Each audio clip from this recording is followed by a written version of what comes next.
யோகி ராம் சரத்குமார். திருவண்ணாமலை போகக்கூடிய ஒவ்வொருத்தரும் சொல்றேன், தயவு செய்து யோகி ராம் சரத்குமார் ஆசிரமம் போங்க.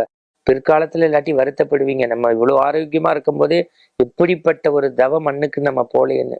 அதுவும் தேவகி அம்மாவை போய் பார்த்து அருளாசி வாங்கிட்டு வந்துருங்க.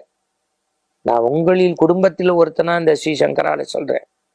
யோகி ராம் சரத்குமார் ரமண ஆசிரமம் ரெண்டும் இந்த மண்ணுலகில் எந்த மண்ணிலும் கிடைக்காத ஒரு சிறப்புங்கிறத மகா பெரிய சுவாமிகள் சொல்றார். யாரையுமே வியக்காத ஒரு மகான் இன்னொரு மகான்களை பார்த்தெல்லாம் வியக்க மாட்டார், இது பண்ண மாட்டார். ஆனால் ரமணரும் நம்முடைய மகா பெரியவரும் மனதில் பேசி கொண்டிருக்கிறார். யோகி ராம் சரத்குமார் ஒரு முறை மௌனமாக இருந்திருக்கிறார். அவர் உண்ணா நோன்பு முடிக்க தான் சாத்துக்குடி சாப்பிட்டதா முரளிதர சுவாமிகள் சொல்றார். அவங்களுக்குள்ள நிறைய ஒற்றுமைகள் இருந்திருக்கிறது. பெரிய ஞான சூரியன்னு சொல்றார் மகா பெரியவர் யோகி ராம் சரத்குமார். இன்னைக்கும் அந்த ஆசிரமத்துக்கு போங்க, நித்திய அன்னதானம், கிளீனிங்னஸ், மன அமைதி.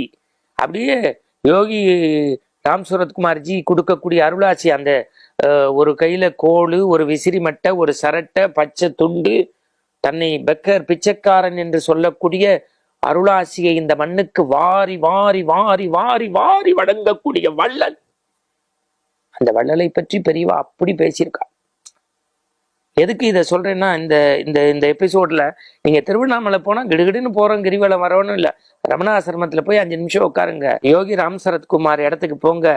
உங்க உடம்புல ரசாயன மாற்றம் வருது. இதெல்லாம் பிறர் சொல்றது இல்ல, அனுபவிச்சாதான் உணர முடியும். யோகி ராம் சரத்குமார், யோகி ராம் சரத்குமார், யோகி ராம் சரத்குமார்.